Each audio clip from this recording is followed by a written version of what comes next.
Friends, I appreciate the opportunity to see all of you. I can't quite see all of you, but there's so many old friends and acquaintances in the audience. Do we have some new people here that we haven't seen before? I'm sure you must have some. Can you raise your hand if this is your first Baha'i meeting, just so I have some idea? There's a few. Okay, thank you.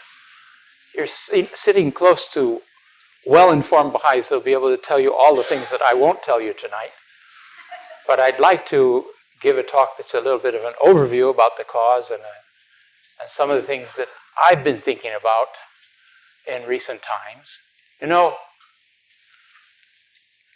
having left Haifa and the position that I occupied there, I now am situated in California.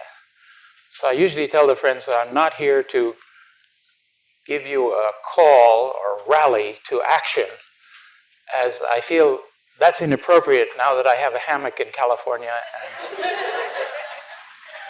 But I do like to move around, and it has, after years of reading piles and piles of administrative papers, I'm happy to be able to look at the writings again. And they're full of, as you know, full of excitement. And when they asked me for a subject tonight, I said the coming of age. I wasn't sure just exactly what that would mean, but it seems to me it's a broad enough title that I can include all kinds of things under it. Nabil said the coming age, but I'm not quite sure if I could address that properly. So, coming of age, yes, coming of age, both of it is at an individual level, as individuals, and coming of age as part of the social evolution of mankind is a theme that, as you know, recurs over and over in the Baha'i writings. And the two of them, in a sense, run parallel.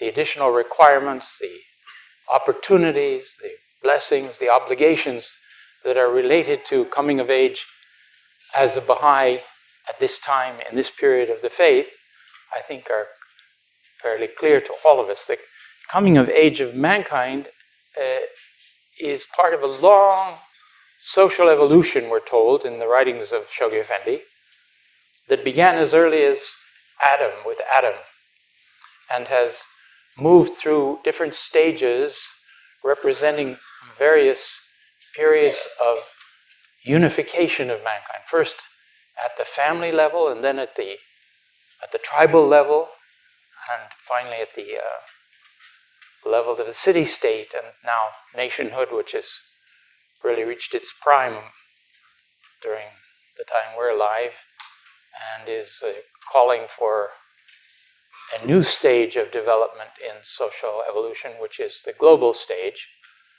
and which, as you know, Baha'u'llah has announced is the intention of God, the wish and desire of our Creator in this day, that we might become as one people, that we might realize the unification of the whole human race.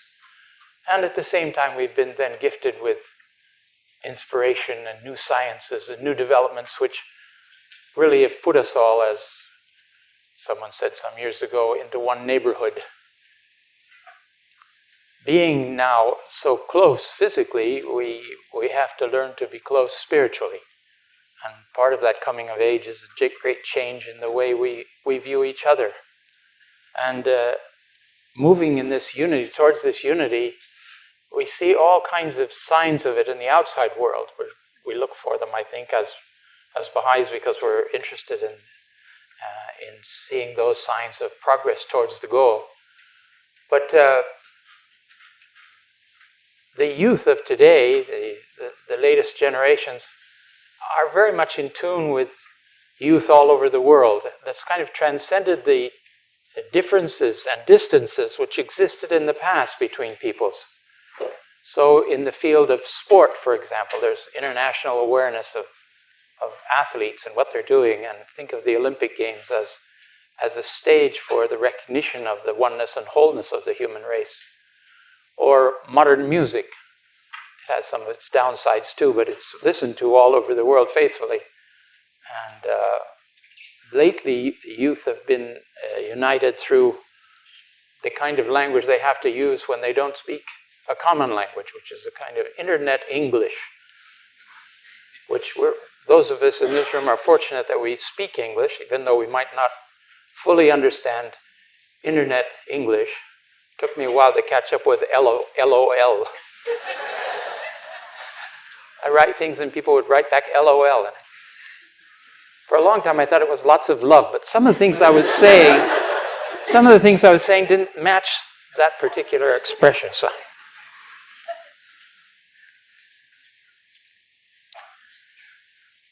Baha'u'llah reaffirms the announcement of the Bab that we had reached the age of the fulfillment of so many of the past prophecies of the religions of the past, and declared that the reality of the religions of the past, the trueness of the religions of the past is an important principle which somehow we have to get across to mankind.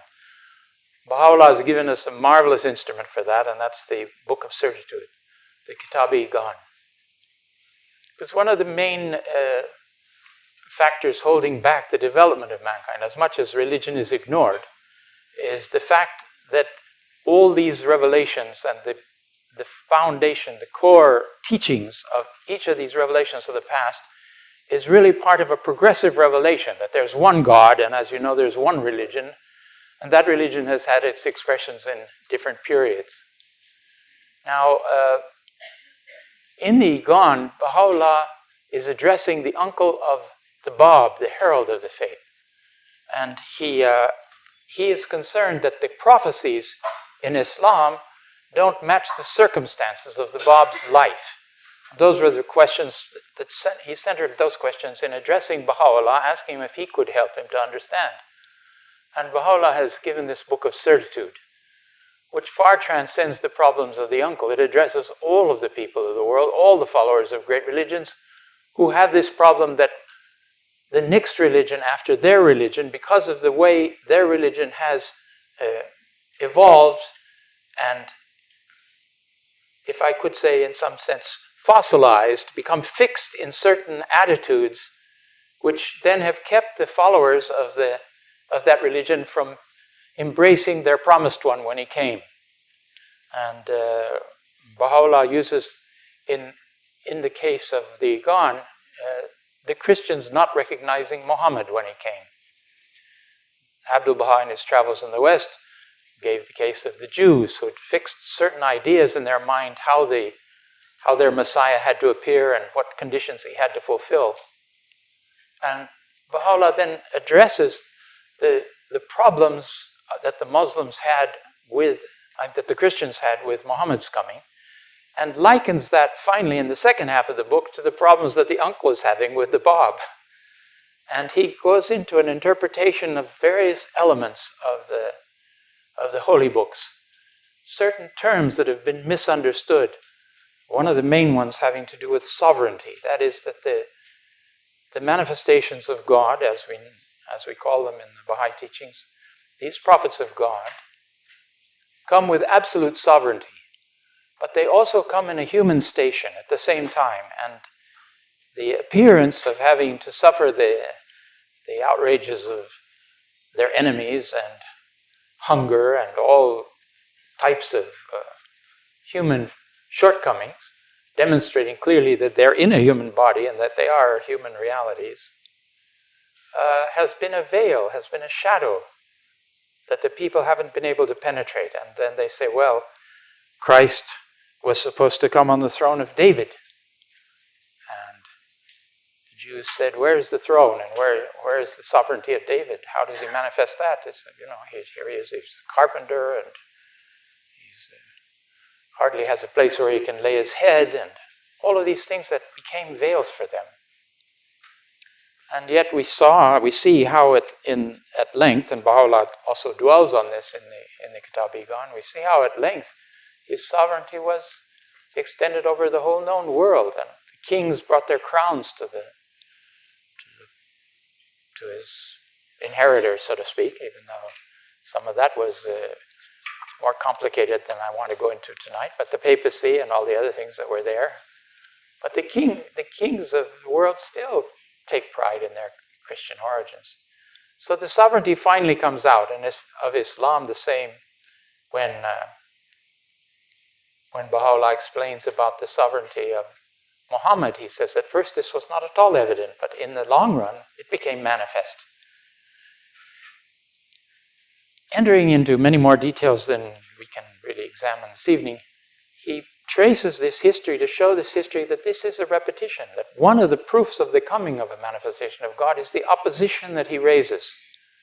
And the same arguments appear over and over again on the part of people. Now, as Baha'is, Shoghi Effendi calls us to a very careful study of the Kitab-i-Gan. He says, if we become masters of its content, we'll be equipped to discuss these things with others, and that our arguments and our presentation will have this breath of life in it and change people and attract them to the cause. Now, I know now we've come some period since Baha'u'llah's coming, and so many people have just moved away from religion that it may occur to us that they don't want to hear about such things, and indeed it may be. But on the other hand, I think any sensible person, when he hears the whole plan of progressive revelation from Adam until now, and this concomitant parallel social evolution of mankind, is going to be struck by the beauty and symmetry of it all. And maybe we'll reconsider some of the things that he finds a failing in the religions of the past. There's a spiritual core, Abdu'l-Baha says, of all of the religions, which is the same. And this is the first call of the Baha'i faith, is the independent investigation of truth, that we should in an unfettered manner examine the teachings of past revelations, and we'll see that the core teachings, the spiritual reality of it is all the same. And in that way it will confirm us to the oneness of God and the oneness of religion, and bring us to a point where we may then investigate and compare the heart of the Baha'i teachings and Baha'u'llah's message with that same standard, and realize that we have now in this day a new revelation from God, one that's capable of renewing our hope and of establishing the destiny that we've been promised from times immemorial. In the process of doing this, I find that we as Baha'is have to think about where we are in the whole process. You know, we're all born into a society and a family. We have a certain educational standards around us. They're all different. And we absorb them, and we kind of take the nature of our consciousness derives from that. We have borrowed all these things. And this seems to be part of the nature of life, is that we come into this circumstance and eventually come to a place where we start straightening out or modifying our consciousness, if you will. And in so doing, we have to think about the things that don't correspond to the teachings of the faith, that we have accepted as part of the reality of our existence.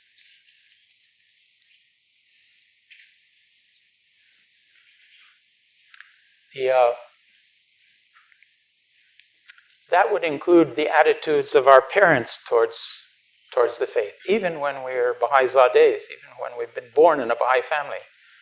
There's certain inherited ways of looking at life and what's proper and what isn't, and what can be done and what isn't, which don't necessarily correspond to the Baha'i teachings. And we have the challenge then of looking at that in our own lives. We have the challenge of our peers and our surroundings giving little importance to religion in daily life and so on. We have the concept that we've absorbed ourselves that maybe Sunday is an appropriate time for religion, and the rest of the time, probably not.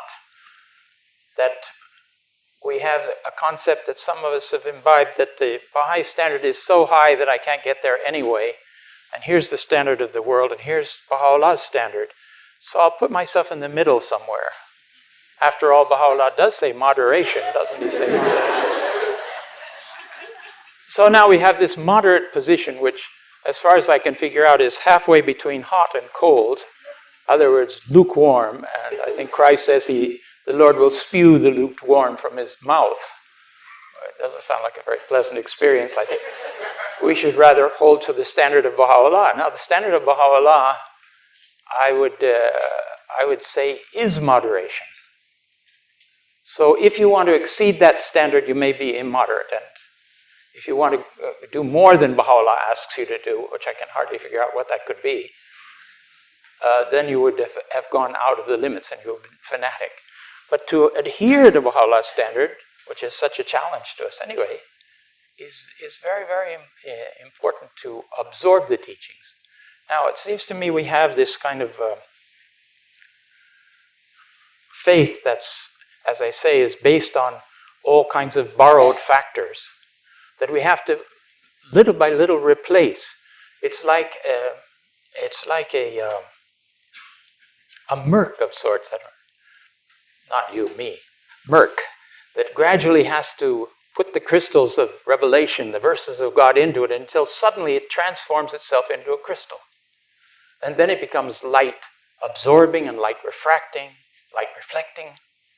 It's a very different state of being. And Abdu'l-Baha calls it the spirit of faith, attaining the spirit of faith.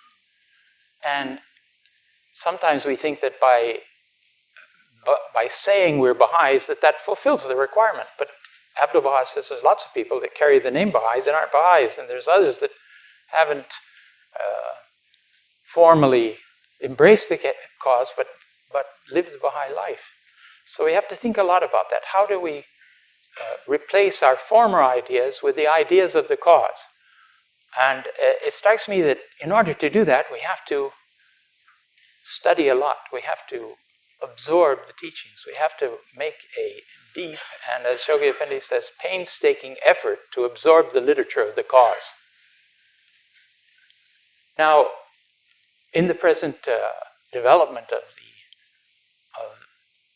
this new phase of Baha'i culture that we're in, we do a lot of that through an institute course, through the Ruhi courses.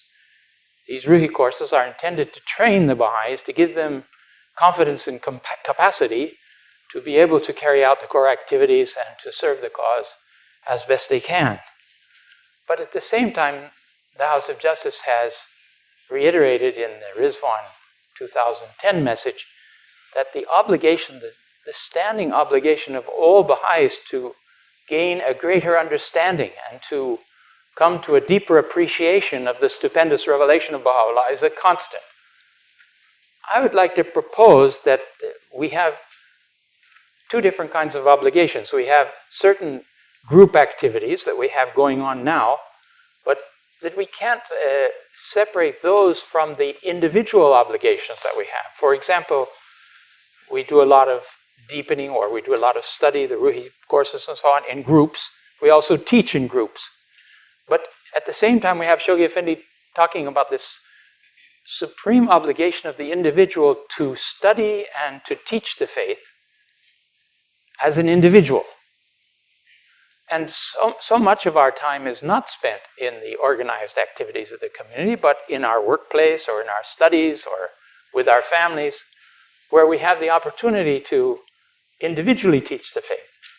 And also we have hours of the day where you can't carry on collective activities, where we should be studying the cause and reading the writings. We found an extraordinary letter that Guardian had written, where he was recommending to someone, he urged you to at least find a few hours a day to read the revelation of Baha'u'llah. I'm not quite sure what few hours means. It sounds like more than 2 even, maybe. And I saw a wonderful letter of Howard Colby Ives, written to a new Baha'i, where he was recommending to her that she should start with 2 hours of reading of the writings every day and deepen herself in the writings, and gradually it would become so attractive to her that she would not be able to want to give it up for a moment. And that should be the goal. This is what should happen to us, that in our increased reading, if we can find the time, or somehow we have to find the time, we accelerate this process of changing the consciousness that we have acquired, borrowed, adopted from around us, to that eye that Baha'u'llah wants us to see with, to the ear that he wants us to hear with. in which then, as we survey the revelation, we get all kinds of treasures out of it that we may not have understood previously. If we don't delve deeply into the seas, Baha'u'llah says, Shoghi Effendi says that the writings of Baha'u'llah and Abdul Baha are like vast seas that we should be diving into and exploring and bringing up the treasures from. He says, if we don't collect these treasures, we will fall short of being able to recount them adequately, if you will, to others. How can the poor give to the poor? And I think that you realize I'm giving you all private opinions here. There's nothing official or institutional about what I'm saying. But I have the feeling that we have to quicken our own spiritual lives to a much greater degree if we want to see the masses of people come towards us. Because those things, as we draw closer to Baha'u'llah, of course we intimately draw closer to each other. And that attraction in the community and amongst the Baha'is is the iman, the magnet, which will bring people to us. Otherwise, if they see qualities other than the Baha'i qualities that we're talking about in our actions with each other, they drift away, they're repelled. Even though they might like the ideas of the faith at first. So important, Abdul Baha says, to live the life. He talks about two kinds of Baha'is. We have a teacher who's very deepened in the cause, knows all the proofs, able to present the faith adequately, which is a goal that we all have, trying to do that. That's one kind of category. Then he says there's another kind of Baha'i where the proofs are not the oral proofs that he has, but the proof of his own person or her person. That is, the Baha'i themselves is illumined with the revelation. It's settled in them. The spirit of faith has breathed into the human heart, into the human spirit, and created a new kind of being. And we hear about this new race of men, but somehow it seems very far off. As far as I can understand from what Shoghi Effendi said, that new race of men is the one that's wholly dedicated to the will of God. And this is a very difficult transition because it apparently seems like we're giving up our individuality and our own distinct separateness, which we have grown up with and learned to admire, or not. We have to give that up. We have to embrace a higher reality. And that reality is the one that illumines those particular names and attributes of God, which are our own inherent signature from God. We're told we're all the cells of one body, that the body cells are all different. We're all the leaves of one tree, but if you examine the leaves, every leaf is distinct. And so we all are the expression, potentially, Baha'u'llah says, of all the names and attributes of God, each one of us. But in order to reflect the name of God, the unique, the one, the single, we also have a singular identity, different from everybody else. So the expression of spirit through your reality can only be expressed through your reality.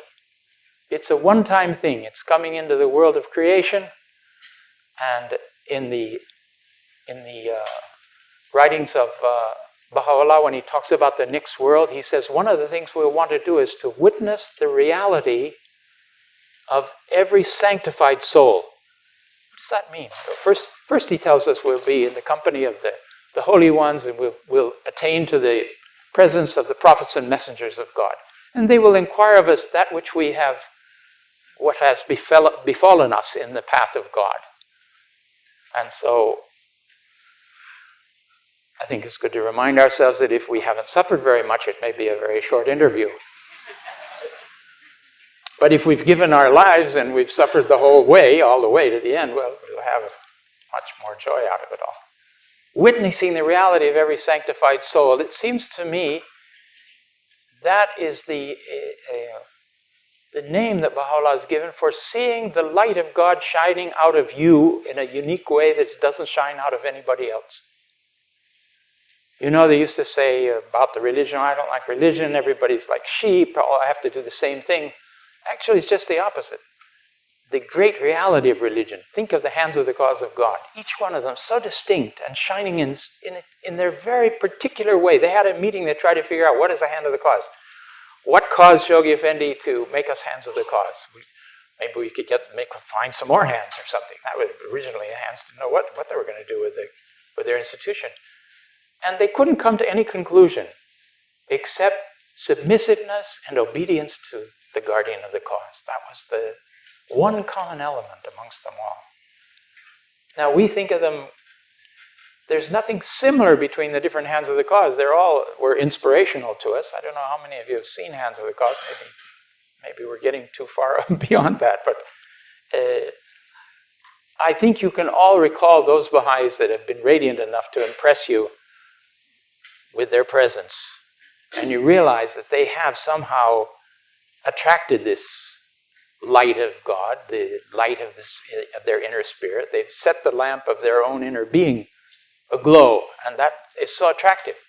And they have an appeal then immediately to other people. So this other kind of Baha'is that have the light of God now established in them. They have acquired the spirit of faith. Abdu'l-Baha says the spirit of faith is the Holy Spirit, the breath of the Holy Spirit breathed into man.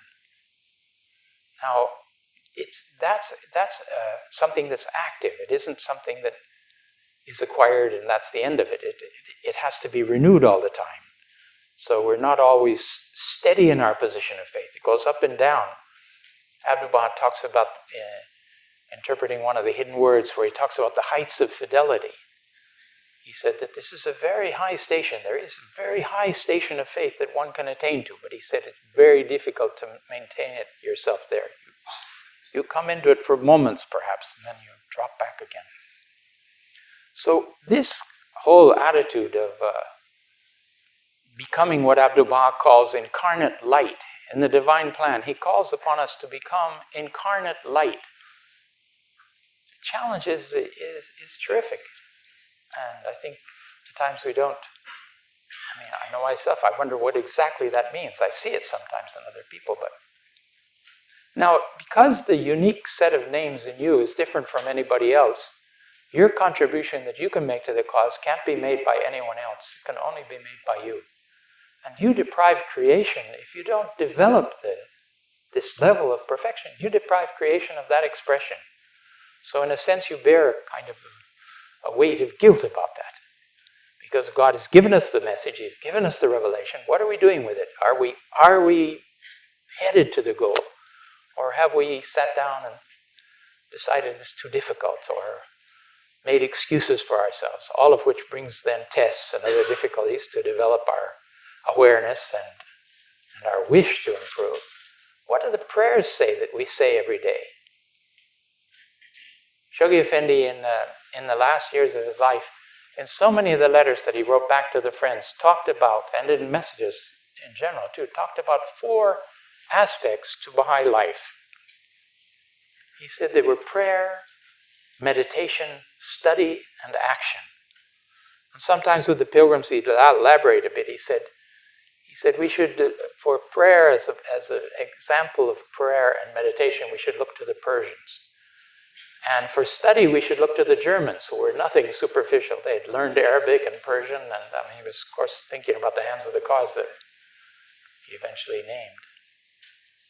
And action at that time, in any case, he said, look to the Americans, because they had so many of them risen in the beginning of the crusade and gone out to open these very difficult places. Housewives going to strange islands in the Indian Ocean and things like that. It's quite a challenge.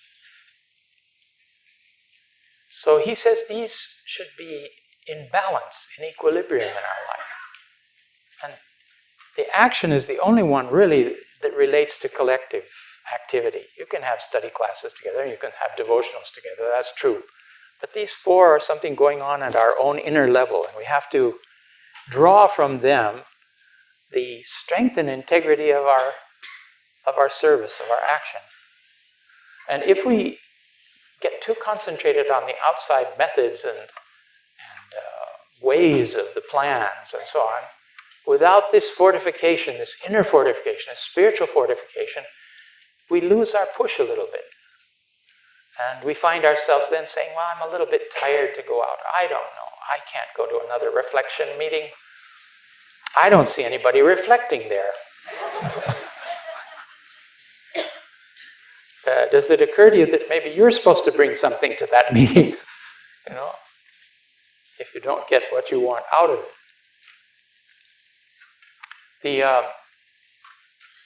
The plan of the divine plan, the stages of the divine plan, the 5-year plan that we're engaged in, is like a ship on the sea of the cause, the sea of revelation. If the revelation is lost from sight by us not continually renewing and expanding our vision, this boat's going to end up on dry land, The Baha'is have to constantly renew their vision of the cause and take from it the treasures that it has. And that's what you share then. It doesn't mean necessarily you'll be explaining the questions of the seal of the Prophet and the 12th Qayyam or the Qayyam to anybody. But the breadth of vision that you have about the cause will inform the simplest of explanations that you give about the faith. In other words, it's a presence with us, isn't it? And then from that base, you feel the inspiration. Also, Baha'u'llah himself says we should teach ourselves before we teach others. We have to enrich ourselves so that we have something to give. And of course, that's a kind of opposite on the globe to the fact that he can inspire anybody that opens their mouths to talk about the faith with whatever he wants. And that happens to us too. But we don't want to just depend on that when we have all these instructions to deepen ourselves and study and acquire the breadth of vision that we need. And that taking those actions then will make teaching a joy to us. And in a recent letter I saw Chogi Effendi, he said, if we take these steps, these 4 steps and so on, he says, then Baha'u'llah will send us souls. He doesn't say he'll send us souls anyway. We have to go look for them most of the time. But he says if we take the right inner actions, then Baha'u'llah will lead souls to us. And we'll find waiting souls. There are waiting souls all around us. I think he doesn't always connect us because we're a little bit under the mark for awakening them spiritually. It's like House just said years ago, some of the places we went, we did such fast teaching, he said it was kind of like a vaccination of the population against the faith.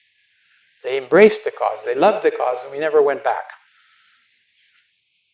Then they, when you go back the next time after 2 years and say, I have a list of here's the Baha'is and so on, they say, they don't care to know about it. And that was part of the reason why we've gotten into a much more elaborate system for the expansion and consolidation of the faith, because we were losing numbers of those that came in the 80s, the 70s and the 80s. They were going out again. Baha'is who were teaching them were very excited. I was amongst them, excited. But we almost never went back again. The idea was current in the community that Baha'u'llah will take care of his own. And if you got assigned a consolidation task and had to go try to find those old believers, you became disheartened very quickly. Because they can't be left to their own devices, as Chogi Effendi says. You have to stay with the new believers. Now that happens right now in our study circles and things. The study circle provides an example of Baha'i fellowship. It also provides a certain continuity of interaction with the other Baha'is that helps to consolidate the people, apart from whatever they happen to be studying in the Ruhe Book 1 or 2 or whatever it is.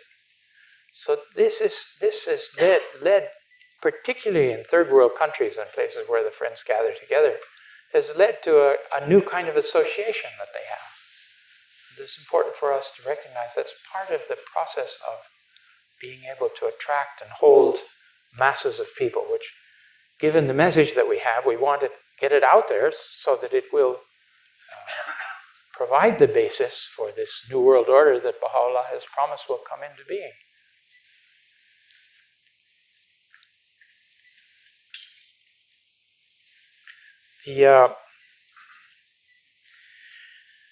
There are 3 ages, as you know, in the Baha'i era. The heroic age of the faith, the first stage, which includes the central figures of the faith, Baha'u'llah and Abdu'l-Baha, and then the formative age, which, as the House has reminded us now, is 10 years, 9 years away now until we come to the centenary of the founding of the formative age in 2021. And that's the end of this whole series of plans, 18 years of plans that we've had related to the preparing us for entry by troops.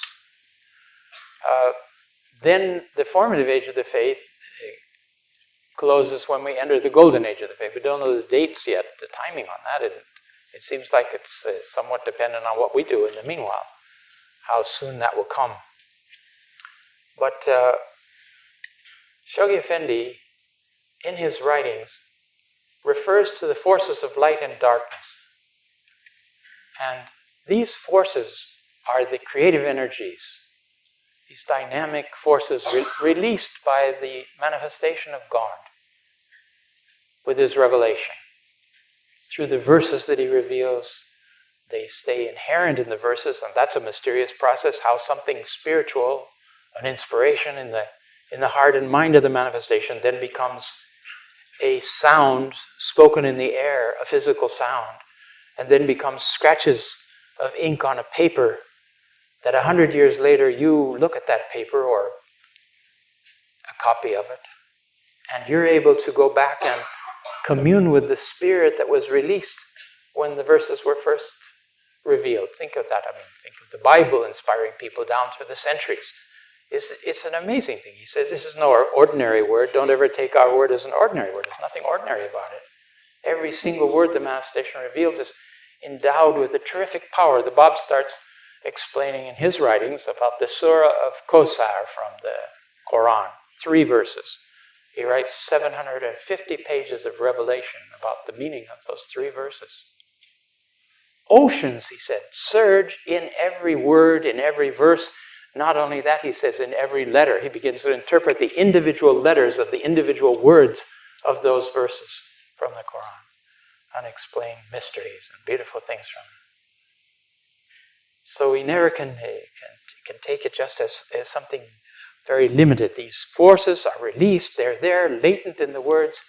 It depends, of course, on the attitude that we approach them with, how we read them, how we perceive them, whether all of their power flows to us or not. We have such things which you're very aware of course, the obligatory prayers and the fast, the marvelous prayers of the fast. I think the fast is so linked to those prayers that it's one and the same thing, where we constantly are feeding ourselves spiritually. Now, most of us wouldn't, as busy as we are, we wouldn't say, I'm very busy this week, so I haven't eaten lunch and I haven't eaten dinner all week. Because we realize what happens. At the end of the week, we're going to get very tired and exhausted, if not sick. But sometimes we might think, well, I just didn't have time for the obligatory prayer, and Baha'u'llah will just have to forgive me, and so on. Abdu'l-Baha says there's 2 legitimate excuses for not saying the obligatory prayers. Do you remember those? One is that you're so sick that you can't get up out of bed. And the other one is that you're insane. So that's our choice, really, if we miss the obligatory prayer. Verses morning and evening. Sometimes the Baha'is say, well, the verses morning and evening, that's when I study the cause. I read, a paragraph here and a paragraph there. And Baha'u'llah says in the Aqdas that those verses are to give wings to the spirit. It's a kind of a refreshment that we take. But I think we have to see that as separate from the challenge of painstakingly delving into Baha'i literature. And even further than that, he says, digesting the literature. And then he says, further than that, mastering its contents. Can you imagine the challenge we all have to master the contents of the Kitab-i-Gan and to master the contents of some answered questions and to master the contents and the narratives and details of Nabil's narrative? because it's so inspirational to move us, to motivate us to a new kind of life. And these are the things Shoghi Effendi stresses over and over. He says, okay, I think he must have thought that older people would get overwhelmed. He said, particularly the youth, he would say. But it's all of us are there, but particularly the youth. But particularly the youth, yes. Particularly you young people have to think about how to do that. It will make all of the rest of the actions of your life different. But it takes an effort. He said he hopes they will take the pains to study the literature. It is that, at the beginning it's maybe the language is difficult, it seems flowery, or you can't quite comprehend it at first. It takes a steady effort to delve into it and to master it. And finally, in the end, he says, after the process of read and reread and delve and digest and master, he comes to memorize characteristic passages so that you can use them in the teaching work. And when you're teaching people, you can repeat verses from it. And of course, this concept of memorizing passages is incorporated in the Ruhi courses as well.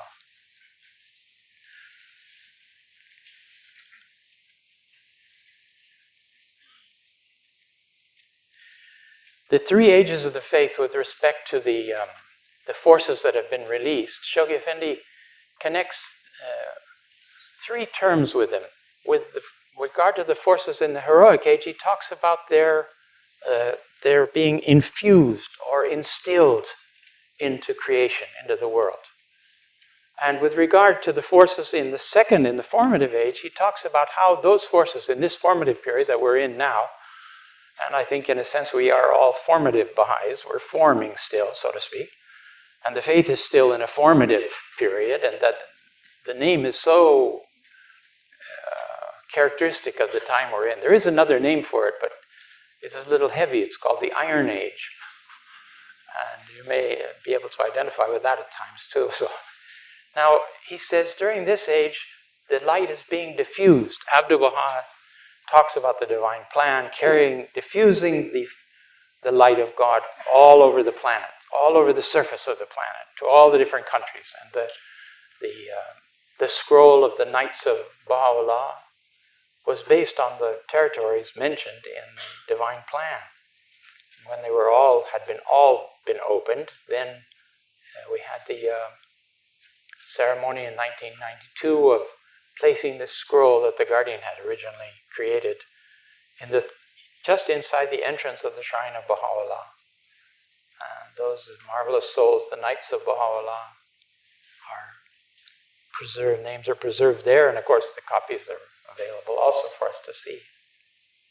It's quite. I have to stop for a second and tell you a little story. At the dinner table in 1952,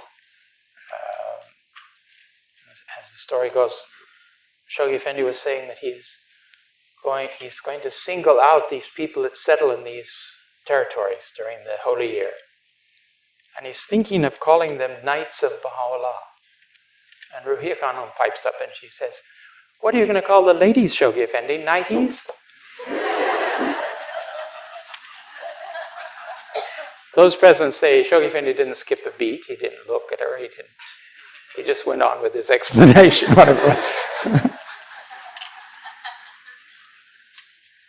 Inimitable Ruhiya Khanum, yes.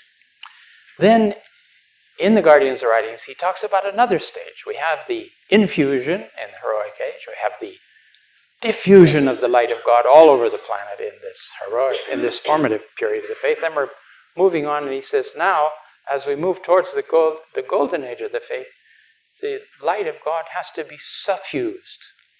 Suffusion, he calls for. He says that this is the penetration of the light of God into the very life of society of the different countries.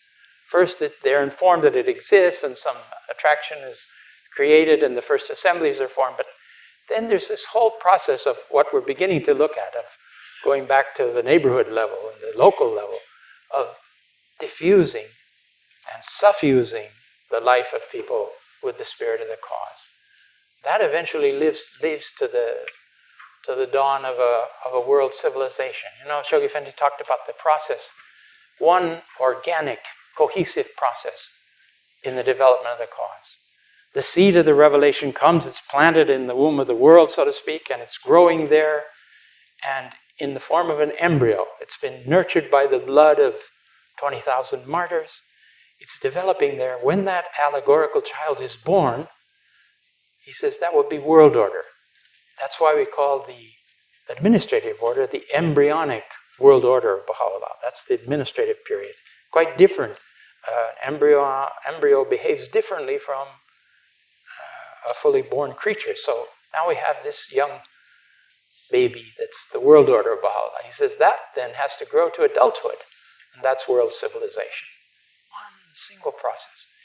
He took the same example, and he said seeds. He said the seed of the revelation, the Bab and Baha'u'llah's revelation, he said, nurtured by the blood of the martyrs, is growing as a young plant, putting out its branches and its leaves and so on. When the time comes when this tree flowers, that will be the world order of Baha'u'llah. The first period of the growing plant is the administrative order. Then the world order of Baha'u'llah will be the flowering. And he says, when those flowers give their fruit, that will be divine civilization. It's just to get some feeling for this long view of where we're going. Friends, the ideal goal is unity. The whole purpose of it. And it's not just a materialistic or commercial unity, it's a spiritual unity that Baha'u'llah is calling for. That's why this coming of age of us as individuals during this period of what we could really call the adolescence of social evolution. Mankind has new acquired capacities and powers, just as the individual does when he passes through puberty, has to adjust to those, has some excesses in the meanwhile, usually, and then attains this level of coming of age of what we usually relate to the age 21, whereas things are supposed to calm down and a kind of adult quality comes into existence there. So we're told by the Bab that he's released the forces that will bring about the coming of age of the human race. The coming of age of the human race is characterized by the unification of mankind, the establishment of global governance of some sort. The political, in other words, the political unification of the human race is the beginning of this coming of age. But that, which we've characterized as the lesser peace, that has to then evolve through the growth and consolidation of the cause until we get to the most great peace, which Shoghi Effendi said was the spiritualization of the lesser peace. Something happens, the human race starts moving in mass towards the will of Baha'u'llah. And then the energies that are latent in the revelation can really then break out into the service of humanity. One last comment, I think in case you may have some questions, we could see if we can consider. One last comment is that the Word of God doesn't go out and return back void to God, it says in Genesis. The Word of God is not like our words, which don't always resonate or have an effect. They will have an effect. And the Bab talks about them being light. They go out as light from the manifestation. If they're accepted, they illumine the one that embraces them. If they're resisted, he says they change to fire. And this is the source of all these terrific calamities and difficulties we have. Is we have a revelation that's been delivered, and mankind, for the most part, lending a deaf ear to it. That doesn't work. So all of these entities or ideas or movements which are in opposition to the will and purpose of God as expressed in the Revelator of this day, they plant the seeds of their own downfall. Everything starts coming apart. You've no doubt know about this process of disintegration, integration of the faith on the one hand, and everything that, not just Baha'is, but other movements in the world that are aligned with Baha'u'llah's spirit, they move ahead fine. But the ones that are moving in another direction, moving away from the unification of mankind, they lose power and they finally disintegrate and people are opposed to each other. This is the, if you will, the reason why Baha'is have to be a source of love to each other. We have to strengthen ourselves in the midst of all the dark forces of materialism and other things that are around us, and support each other. And as the House of Justice has been calling, we should accompany each other, so to speak. It's a beautiful word in the service of the cause. Abdu'l-Baha says our love for each other and for mankind should be like the light of the sun. He said the love of God is like that. It doesn't look to see where it's shining. It shines because it's the nature of the love that it has for creation. And so our love for each other and our love for our fellow human beings should be not judgmental in any way. We don't look to see if this person is a good person or a bad person or whatever it is. We show our love to everyone equally, and we forgive the shortcomings of each other because we're all in a process of development. And we follow the words of the Guardian when he says we should be careful. He warns us to not think and feel negatively about others, as that opens us to the influence of these dark negative forces of society. And how many of us spend how much of each day worrying about other people, thinking about them, or being angry at them, or being upset with them? And how much of the energy that we should be devoting to the more positive service of mankind do we lose out in doing that? This is something that thought for the day, if you like. Okay, friends, let's see if you have some questions that maybe Nabil can answer, or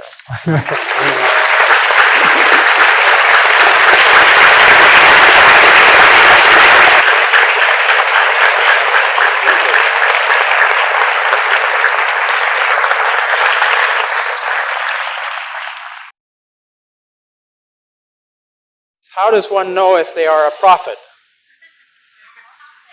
How does one know if they are a prophet or not? If you read the Igan from a Baha'i point of view, if you read the Igan, you'll see that you should be heavily persecuted and other similar things. And also from a Baha'i point of view, Baha'u'llah has made it simple to know whether we're prophets or not, because he said another one won't come for 1,000 years. So in case you're having feelings of prophethood, you should probably re-examine them. Do you think it is more effective to live in the UK and earn and contribute to, or pioneer somewhere else? Which I don't know the next word. Less materialistic, that's what it is. And teach more effectively there. That's a question I think you can only answer yourself. Everyone's individual circumstances are so different. And Shoghi Effendi used to encourage the people to do what they were inspired to do. But when they asked him, I know even during the Crusade, should I continue with university or should I go pioneering? He would oftentimes say that this is your decision to make. Sometimes he would take the person and say, because you know Swedish because of your family, he would think it very meritorious if you could go to Sweden at this time and later go on with your studies. There's factors in the individual lives which would tell us that.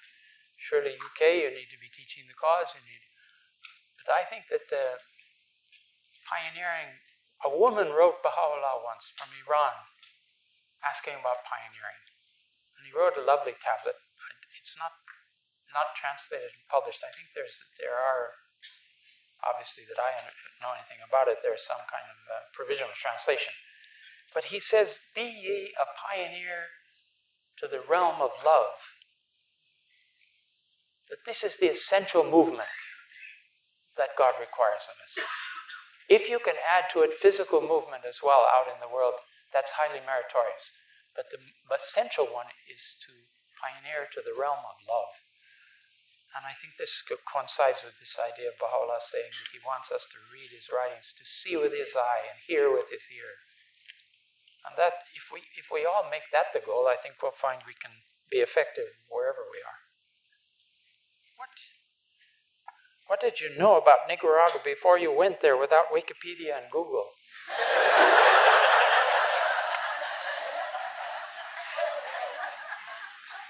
Not much. The committee had sent me, the Pioneer Committee in the United States had sent me an address. They said, when you get to Managua, give this to the taxi driver. I didn't know any Spanish, but I did manage to translate this little card, and it said, from the little tree, 200 meters to the lake. And I didn't know anybody or couldn't speak the language. Well, I got in the taxi and I gave this thing to the taxi driver. He said, muy bien. And he drove off very quickly. So he seemed to know where it was. And he put me off on a street corner 200 meters below what was the arbolito, the little tree, which actually was the biggest tree in the city. It was a crossroads between north and south in the city, a huge thing. And there I was standing on it. I tried to speak English to somebody, they didn't understand anything. And the next thing, somebody else came along and I tried to ask them if they knew any Americanos. Gringos, sí. Yeah. They pointed to a house, and that was the house of the pioneers, and I managed to get there. But I didn't know really. How do you do without Wikipedia? I don't know. Both Baha'u'llah and Abdu'l-Baha, there's different circumstances, say that when they need to know something, they see it on a screen before their eyes. Quite interesting, Baha'u'llah can quote past scriptures and so on. Abdu'l-Baha says when he needs to know anything, he also sees it. He says that power is available to us. It's a ray of the universal mind, Abdu'l-Baha says, that can be cast into the heart of the righteous. Okay, now righteous, you have to figure that out to see if you can get a hold of this universal power. But in the meanwhile, you've got your laptop and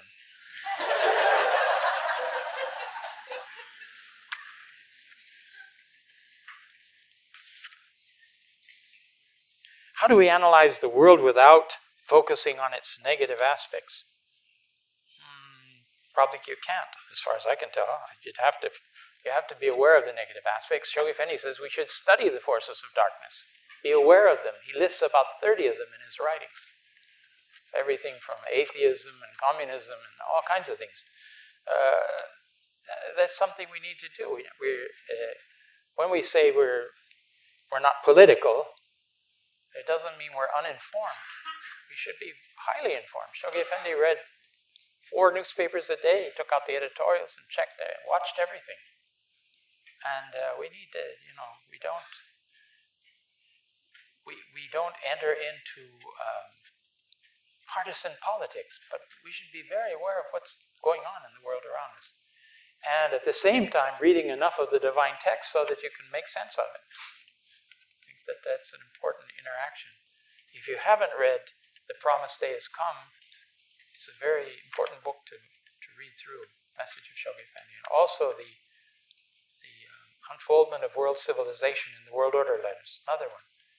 He reviews so much of this, but he puts it in the right framework. It's inspirational. He said we should take hope from the deterioration of the world around us. If we can see it in the right way, it's encouraging to us. And then we can release other people from the fear of it if they realize that there's a goal that it's moving towards. It's birth pains, taking us to the unity of mankind. Well, as far as I know, you know people that have a negative influence on you. Abdu'l-Baha suggests twice trying to give the message to somebody. And if they don't respond, then if you're not going to change them, they may change you, And if you're not up to the arguments of somebody that's atheistic and ungodly, then better to move away from it. I think that's important. Many of the atheists are very intellectual in their approach, and if you don't know the teachings very well, you don't know quite how to counter it. I think that worth very carefully considering Baha'u'llah's advice. Sometimes the ungodly is your brother-in-law. That's a problem. Abdul doesn't say go around and give pamphlets out. He says breathe life into the souls of your fellow men. That's the call of the divine plan. Right? And then he also says, how can the poor give to the poor? So you have to think about how to get this breath of life in you if you don't feel like you've got enough of it. By the way, he says, besides the core activities, you want to live the life in the core activities. That's the whole point of those, too. And separate those. How should we use the media to teach the faith? I should write to your NSA, I think, for that one. I don't know, I can't give any specific advice about that. I think it's very important to use the media. And the media now being, especially the whole arena of social interaction on the net. We should be seeing how we can develop things there. What if your girlfriend is an atheist and a strong one?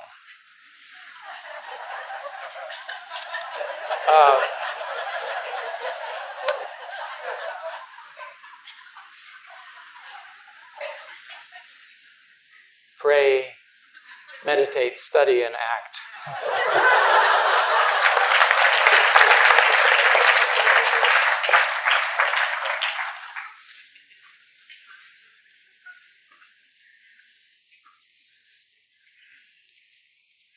What is the purpose of the physical actions of the long obligatory prayer?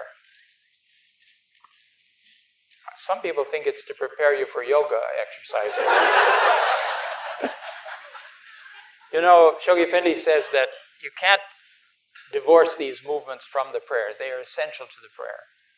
And in their use, in the long run, in their use, I think you'll discover the wisdom of it. It also keeps you somewhat agile, And it prompts memorization. It's very hard to read that verse with your head on the floor and the book under your nose. So that encourages us. But no, in a serious way, he says that this has a very special meaning. And we've got a couple of dispensations of physical movements. And it's important to try to come to grips with it. That's another thing where our inherited way of looking at things keeps us from embracing it perhaps in the fullest way, because it seems strange to our relatives and other people around us. What are the spiritual implications of mental and psychological disorders, schizophrenia on the soul? Do they impair one's spiritual progress? I think that we're forgiven physical illnesses and mental illnesses of this sort. We know the soul is free of them. This is something that's added to it, and the soul will be free of them eventually. I hope that the Baha'i therapies of healing in the future will lead to a relief of that. Certainly when society isn't quite as agitated as it is now, we may have a better chance of healing mental illnesses. Sometimes it's a physical deficiency, as you know. There are various therapies that treat mental illness with chemical substances and stuff to change it. Not my field, but I think that we have some hope for the future.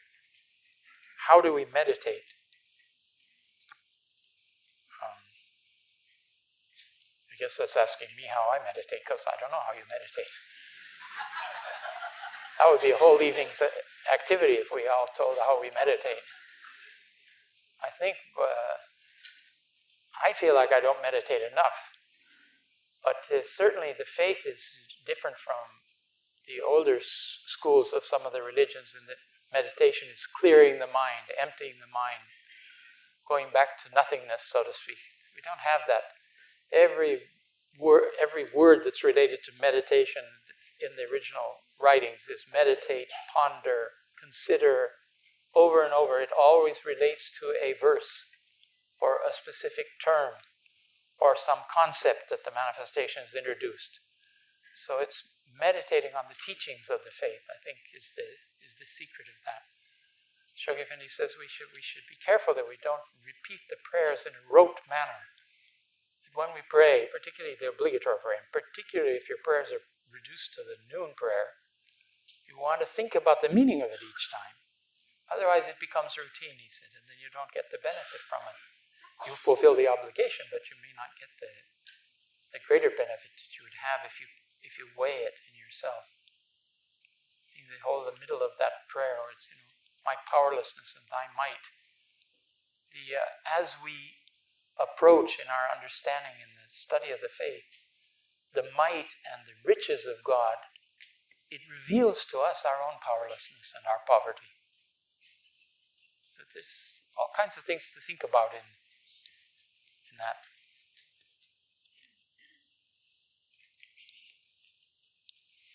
What are the Baha'i views on the evolution of man? That's a kind of a big subject. If you're a Baha'i, you go to some answered questions and read those chapters again, you could think about it. But what we say is that man has always been man, though he may have passed through different forms, but that the existence of man, that is the instrument of human consciousness on a planet, Abdu'l-Baha likens to the head in a body. If there's a planet without a human, without a rational component, it would be like God producing a body without a head. What would be the point of it? This also, the implications of that is that the universe is teeming with rational beings of all sorts, and that in the process of unification, we will come in contact with them eventually. I dare say not you and me, but future generations. Baha'u'llah, has said that every fixed every fixed star hath its planets, and every planet its creatures. They asked the master about it, and he said that means creatures with will. That means, to some degree, animals and rational souls. But he says that the beings on those worlds are created in conformity with the chemical constitutions of those realms. So it may not be just identical. I think form is something spiritual, It expresses itself in matter, but there's going to have to be some way of association between us. Mr. Olinga told me, he said he was in the presence of the guardian in Haifa, the hand of the Qazi Nukolingi. He wasn't the hand of the Qazi then, he was the knight of Baha'u'llah for Cameroon, and he'd gone to the Holy Land, and he had a most extraordinary pilgrimage with Shoghi Effendi. He said one morning Shoghi Effendi said to him that Abdu'l-Baha called this planet, this world, the hell of the planets, the most backward of them all. And then Mr. Olinga was set back a little by that, and then the guardian said, they still make war. If you want a scale of how backward we are, it's that the people on this planet still plot to murder each other in mass ways and take land from each other, and completely ignoring the fact that we're a human race that have been provided by a creator with a wonderful world to live in, that we should be sharing with each other and preparing ourselves spiritually for the next stage of existence, which is much more important than this one. But we haven't quite got that straight yet. The hell of the planets. And then he said, then Shoghi Effendi added, he said, the tail of the dog. Now, progressive revelation, the nature of revelation, we're told we have a revelation which corresponds to our times and to our needs. And that it's, what does he call it? Came back. Sorry about that. Religious truth is relative and not absolute. So the revelation that we're given, this is the day of God. It's the day of God for this planet, that's for sure. And it's the most great revelation that's ever come. So if indeed this negative, we're hearing this as hearsay, as pilgrim notes, but if it is indeed that backward, I think we're convinced by the fact that we still murder each other. Still, it's the day of God, and it's perfect for us where we are. It's relative to our needs and requirements as human beings, both individually and collectively. So that should move us forward and give us hope again.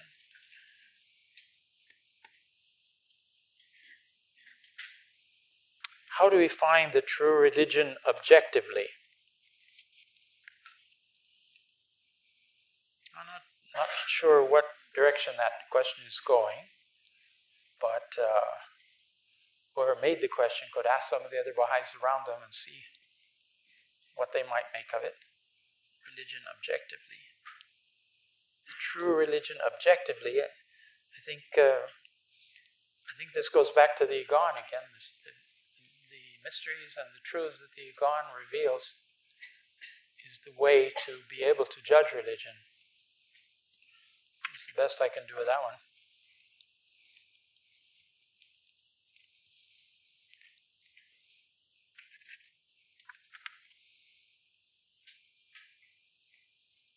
Oh, that's very good. This is a fourfold question. The third part of it is, who am I? What is the purpose of life? Why do we exist? Who am I? How can I find myself? Sorry, they're all very important questions. I would have hoped that in the course of the talk some of those might have been touched on a bit, but purpose of life, we're told in the verses of the Revelation, is to know and to worship God, to know and love God. And we're told that the knowledge of God is in no wise possible except through the knowledge of the manifestation of God. So then we look into the lives of the manifestations and we understand and see the inspiration that they have received from God. We exist as a preparatory stages in this world. The Baha'i writings say that this is like the embryo for the next world. In the womb of the mother, we were developing those physical characteristics and senses that we would need in order to exist happily here. And we're told that here we're supposed to be evolving those spiritual virtues and vision that we need in order to experience the fullness of the next world. So that would be the purpose of life from a Baha'i point of view. And who am I? You are a precious entity in the eyes of God. But you may not have reached your full potential yet. I hope you will. How can I find myself? In New England, there was a young man present while Abdu'l-Baha was talking about the purpose of religion and so on. And after the comments of the masters, one of the friends who was there asked him what he thought. Because the question is, are you going to recognize religion? The young man said, no, he said, I want to find myself. And they translated that for Abdu'l-Baha. And Abdu'l-Baha lovingly turned to the young man and he said, without light, nothing is seen. And I oftentimes think that's quite a lucid commentary on modern-day psychology and psychiatry. Because we're trying to solve the people's problems with outside the light of the revelation. The light of the revelation makes a human being into a human being. Before that, it's an animal. Not a very pleasant animal for the most part. It has to be changed. So I think, how can I find myself? You turn to the light, and that will illumine something latent and very wonderful and unique within you.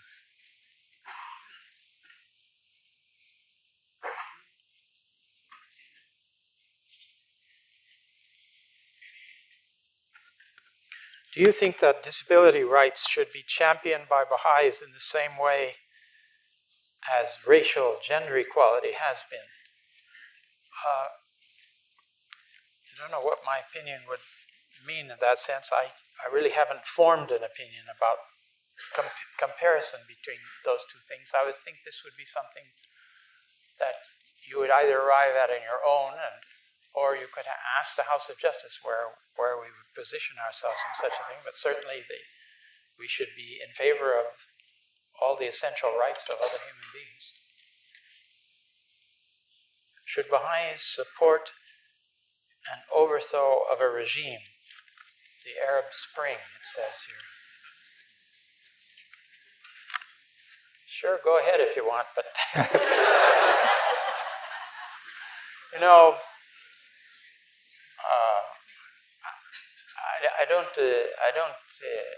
I'm happy that the people think they've done something, but I think that they don't realize what they've done yet.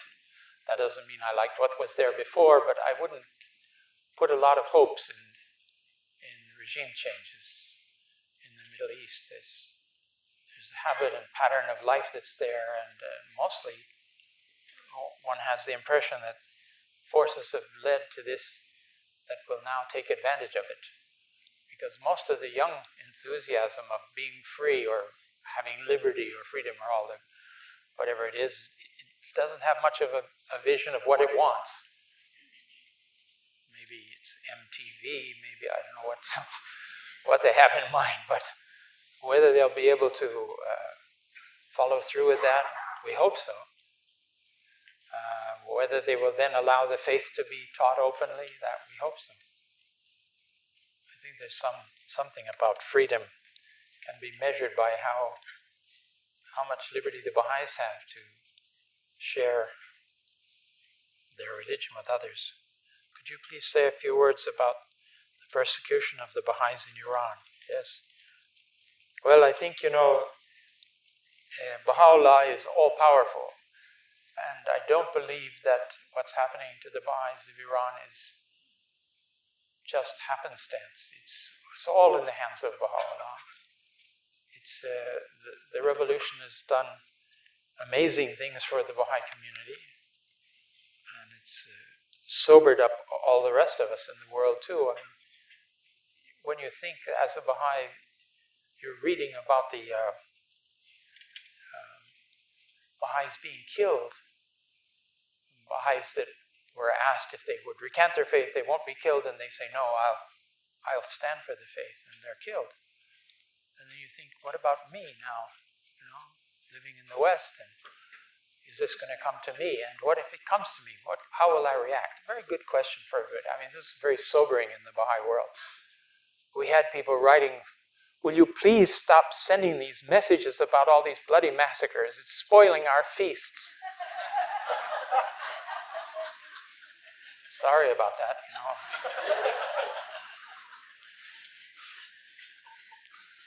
None of your communities. The other thing that the Yaran, none of them have ever written and said that, please pray for us to be released. None of the prisoners have ever asked the House that. They've always said, pray for us that we can be steadfast and hold up the honor of the cause. This is something very significant, friends. This period of these 3 years, you see it as a transition, particularly with the expat Persian community around the world, of a whole change of attitude, of a whole realization that we have all been lied to about what the Baha'is are and who the Baha'is are, that any of us that know Baha'is know how wonderful they are, and they're not what the people are saying, what the government has been saying. So, in a sense, there's a kind of a liberation of attitude. It's no longer forbidden to say the B word. It comes out in the media even. But there was a period, where they just refer to it indirectly. It's like it was a social taboo to say Baha'i. And now that's lifted. And there's programs outside the country are going in. And you remember this statement last year it's more than a year now, of the Persian professionals, academicians, and professors, and everything, saying that they were ashamed of the treatment that had been meted out to the Baha'is in the history of the faith. So there's things that are changing. It's not a static condition. And when Baha'u'llah is is ready, that situation will be liberated, I feel sure. This is kind of related. What a creative audience. There's more and more coming here. This is kind of related.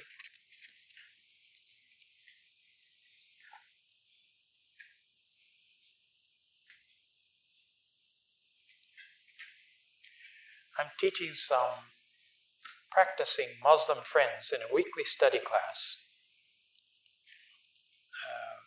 leading on the Kitabi Gan and answering their questions, something like that.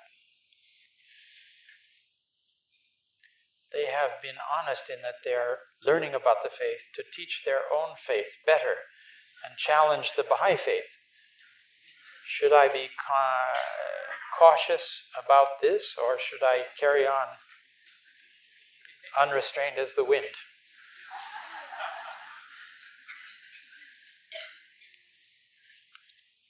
I don't know you well enough to answer that question. I think you'd want to be cautious to be sure that they're not going to attack you anyway.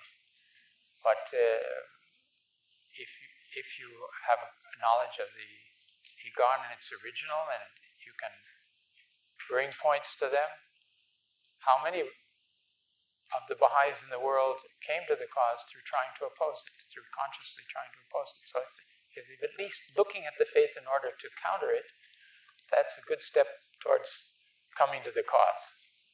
Usually people in that position lose out and embrace the faith. In the West, it's funny, we could win all the arguments in the West and the person just says, walks away. But in the East, there's still this kind of honor that if you're defeated in debate or in discussion, then you should submit. It's a fundamental difference between East and West attitudes. Maybe it's deteriorating in the East now, and it's not so much that way. But all the original, I'm reading the history of the faith, the Dawnbreakers and other episodes in Iran, you see that these outstanding teachers, they could bring every proof until the person couldn't answer it, and they would accept. Or they wouldn't, I don't know. But I think in the most part, we hear the stories about the ones that did.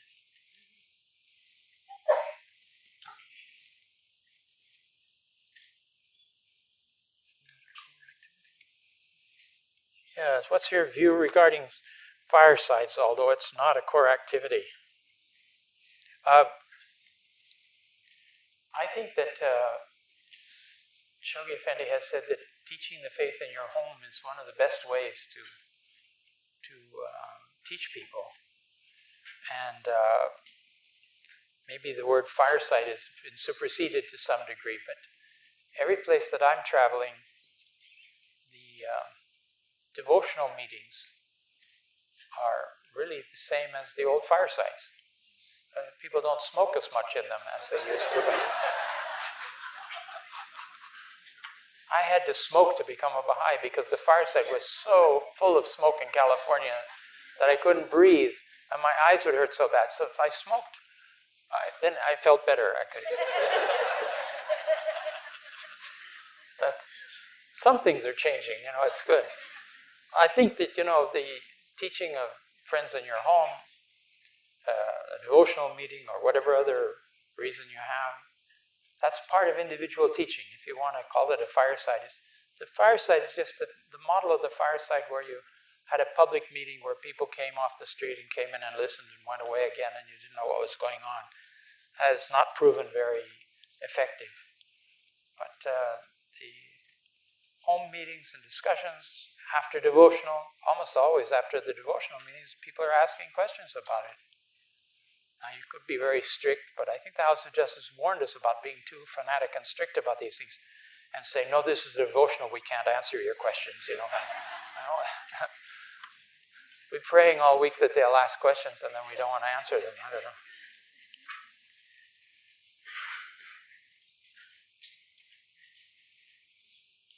Oh my. What wisdoms would you pass on to your spiritual sons and daughters in choosing a partner for marriage? Be cautious.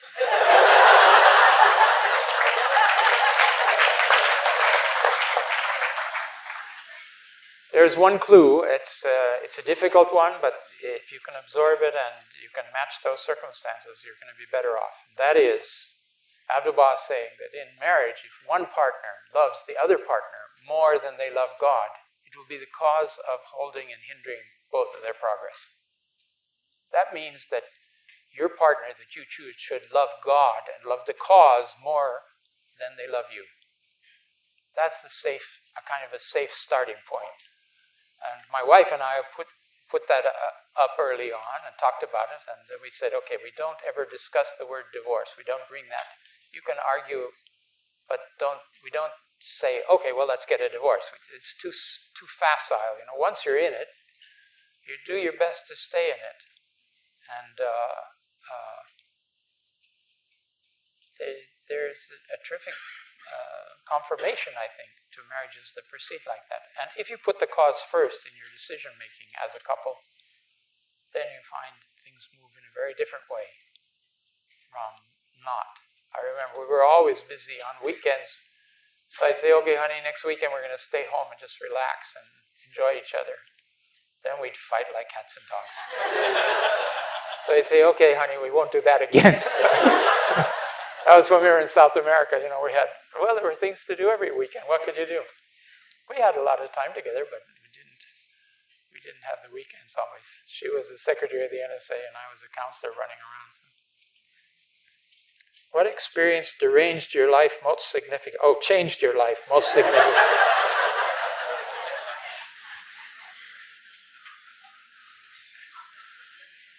What is the most precious memory serving as a member of the Universal House of Justice? What is your happiest memory and your saddest memory from your time at the World Center? Then they put in parentheses that you can share. How is life after the Baha'i World Center? It's a bit like living in exile. 37 years that we were there, it's a long time. It doesn't quite go away, And carrying the weight of the cause is such a relief. At first people would say, well, do you miss the Holy Land? And I would say, no. And then I'd see them look shocked, so I said, oh, that's not going to work. So I thought it through, and I said, oh, we miss the shrines, and we miss the friends, but really, friends, missing the weight of the administrative weight of the House of Justice, I don't miss it. I'm relieved. And if anybody wants to be a member of the House of Justice, the punishment should be to be a House member for a little while. No, you don't hear the House of Justice asking you to pray for the House of Justice, but you should pray for the members, friends. The members are human beings, and they have to face all these difficulties. The House of Justice doesn't need prayers. It's an it. Even when we were there, we realized, the House is an it. It's not us. We don't write we this, we that. The House of Justice states in its letters, the House of Justice sends you regards, or the House. It's always that abstract. And that thing is there, whoever the members are. It will remain there. But the individual members, some of them have labored under very difficult physical conditions, and the challenges of their offspring in such a situation. Wives have suffered terrific difficulty. It's not an easy. Let us say it's not an enviable position. I've heard Ian say it's the mercy of God that women are exempt. What?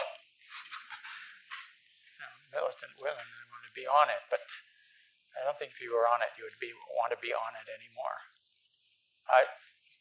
What can I tell you? That's my experience. What experience changed your life most significantly? Becoming a Baha'i. And that wasn't easy. They gave you tests in those days. It was an interview of the local assembly, and I remember they interviewed me, and then they said, I'm sorry, there's no privacy here. Would you mind standing in the street while we discuss this? And it was cold, and I went in the street, and 40 minutes later they called me back. I thought, they'll never decide. I'm never going to be a Baha'i. Maybe I can try another community. When they brought me back in, they said, so sorry, But the assembly hadn't met in some months, and we had a little business to do, and wanted to have the closing prayer with you. Okay, thank you very much. I found out that community, most of the people went pioneering. I did. It was pretty evident why it was a good idea. I remember new house member, they said, okay, there's folders of the incoming mail on these desks on the second floor. You go and you read each letter and you initial it and so on. The first letter I looked at was a short little letter from a youth in the West. It said, "Hi, guys."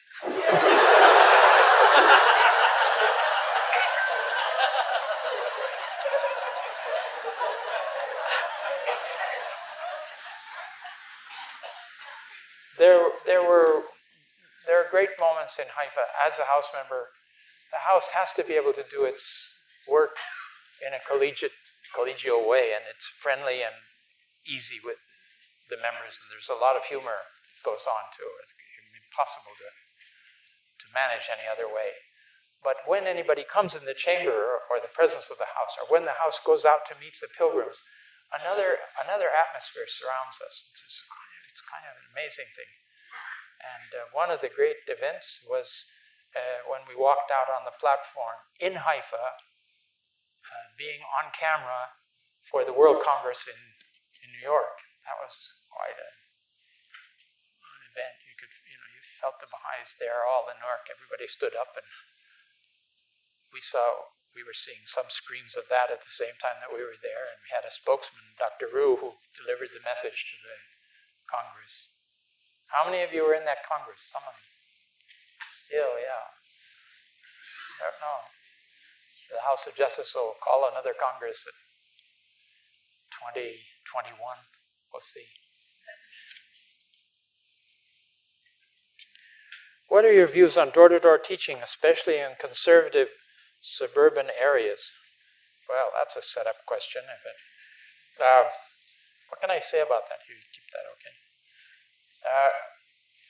I think that it depends on who's doing it and what the circumstances are. I haven't done too much door-to-door teaching. I've done village-to-village teaching, where you called the whole village came out to see you, and you'd sit and talk with them. So, I've been in places where there were no doors on the houses, so that's gives you another setting. So when the House of Justice refers to this question, you have to use your good sense also. What is effective? What works? I know like all of these things, you'll get some reports that say, I was shy, I didn't want to do this, I lived in a section with mansions, but I prayed the Tabul Ahmad, and I went to my neighbor and and they were so happy to hear about the faith, and she says, the next neighbor over there is also interested in spiritual matters. So but the other ones say, okay, they slammed the door in my face. Or they said they had no time for it or whatever. Friends, it's lovely to meet with you, and thank you so much for coming out, giving me a chance to see you all, and thank you for the organizers for inviting me. And we hope we'll see you again one of these times. And in the meanwhile, I hope you will be very successful in your spiritual efforts to deepen individually in the writings of the faith. Thank you.